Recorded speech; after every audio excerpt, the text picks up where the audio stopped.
Do you know what a cuckold is? A cuckold is usually defined as a man, probably Caucasian, who likes to watch his mate, his woman, make love to another man. And there's a special phylum, and it seems to be the predominant phylum, that the man that his woman is making love to, that's not him, be of a black heritage, African American. BBC. BBC. I'll let your computer work on that for a minute.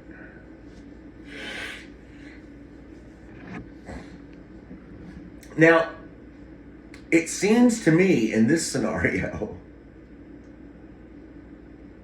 that all three of those participants are willing participants. Moreover, all three of them are enjoying it.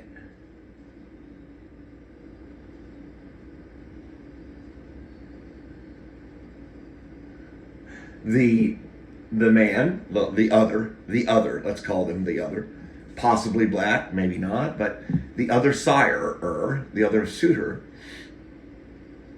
is probably enjoying it because he is fornicating with a female. And he's there and he's able to maintain an erection, so he's aroused. And he's getting busy. No worries. I mean, that makes sense to me. I get that. That he would agree to be part of this particular three-way. Because this isn't really a menage a trois. No, it's not.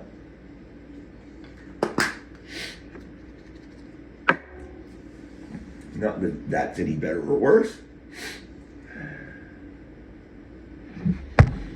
Now, let's look at the other two in this story. Let's look at her. No, let's save her.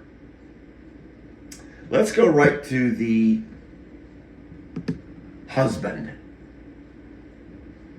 So we've got the husband, we have her, and the other. Heretofore known as whatever.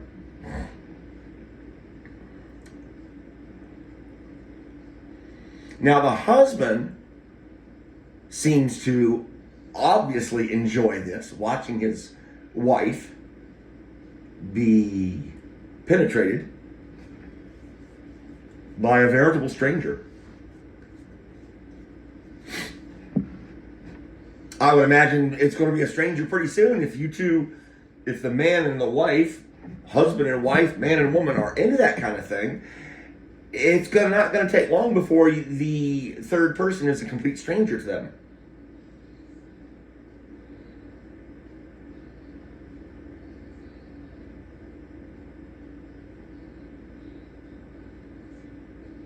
So there's what is the husband, what is he after? He's after an excitement. This excites him. Is it the thought of his dear beloved wife giving her tender mercies to another man besides her vagina and breasts? Is that it? What is it that drives this husband to want to be a part of this?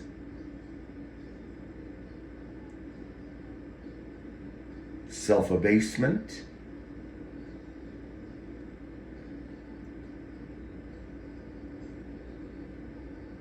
feeling less than, and wanting it to be realized before his eyes in the most informative way possible, by being dominated by another man and having his property, his woman, taken from him, and quote unquote raped in some way, even though she's a willing participant. Raped is not the right. I'm out of words. Because this is getting really weird, isn't it? It's getting really weird.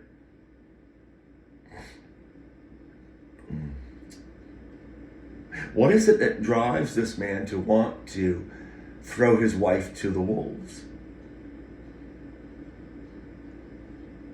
Because that's what he's doing. He's throwing his woman to the wolves. And on top of it, if he can be humiliated by the two of them, the other and her, in some way, demeaning way, whether it be verbal abuse,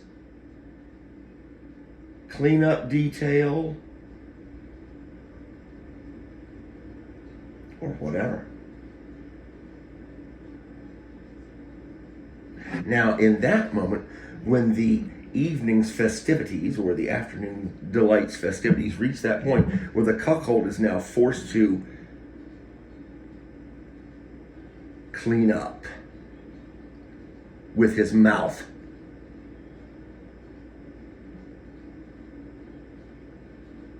at that point, I must marvel. I truly must marvel at the depths of depravity that the human being can reach down to.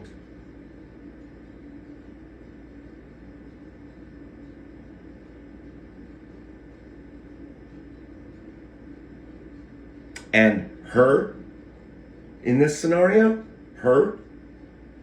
I don't have any energy left to approach her. The complexity of that psyche. Because I'm into this bit, how many minutes am I in? And I'm out of gas. 7.5, 7:45. I'm out of gas. I can't go on. The insanity of all of it.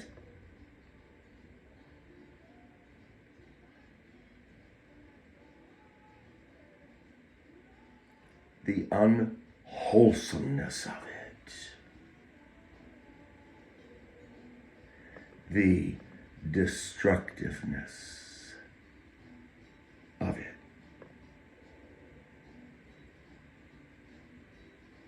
Just like the lion, roaming, seeking whoever it may to devour, to destroy. And these three are, in my opinion, very much in the lion's mouth. All three of the people in this scenario have made the decision to serve man.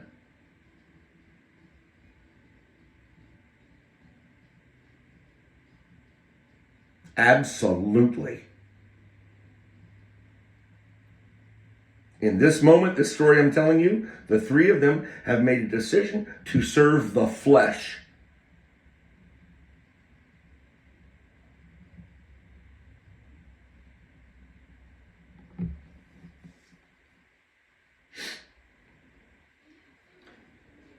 It is appointed unto man but once to die. You, the listener, are going to die. I don't care if you try to get your head frozen, your body frozen, whatever. When you die, you will be dead. You will not be alive again. The universe just doesn't work that way. I take you back to a prior track. The universe is entropy.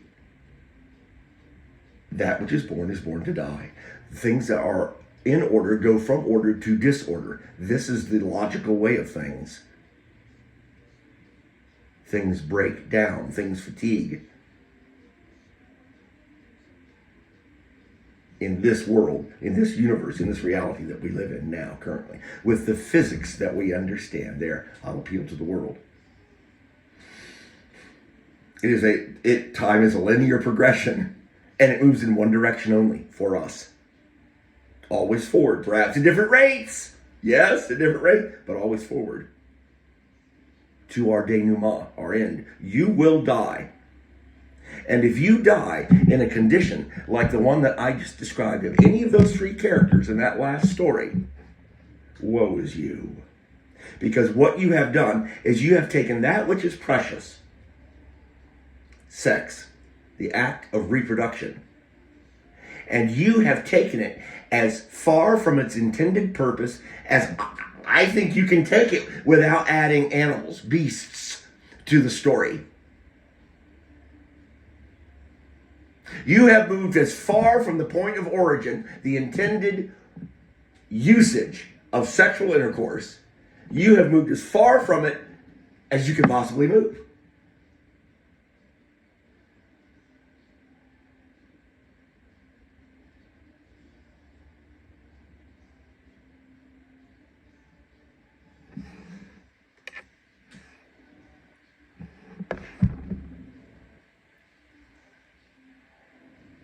If this kind of thing appeals to you, you need to run a self-diagnostic.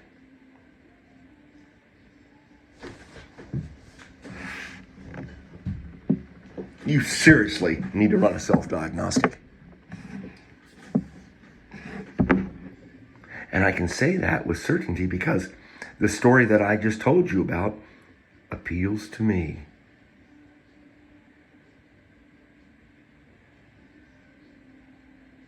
After everything I've told you about me, after everything I've been through, my walk with God, that story that I told you about on some level, somewhere within me, appeals to me.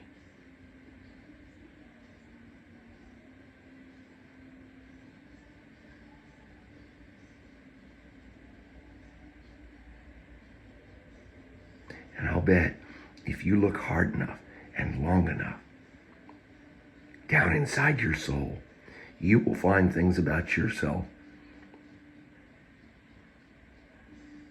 that aren't exactly fairy tales either.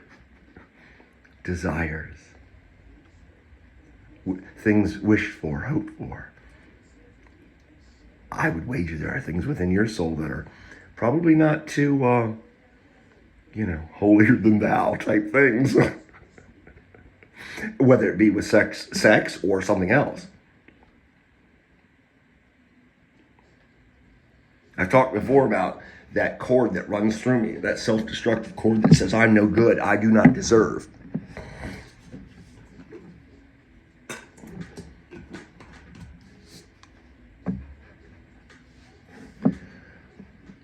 Now, the day the person can come along and tell me where that comes from, that'll probably be the Christ of my understanding. That's the only man that I can see that can come forward and absolutely definitively describe to me why the wheres and the whys and the what fors, which are really semantics at this point, because I know why. So do you if you're a Christian. You're in rebellion in your physical form.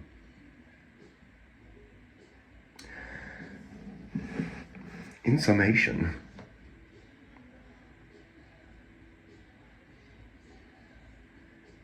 I said to her, if I walk around my shop with my wrists kind of bent like this, does that make me homosexual? And she says, no, walking around with a dick up your ass, that would make you a homosexual.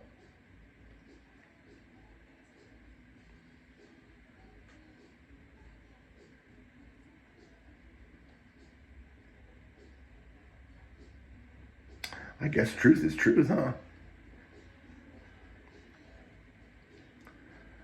I guess one perversion is as good as another.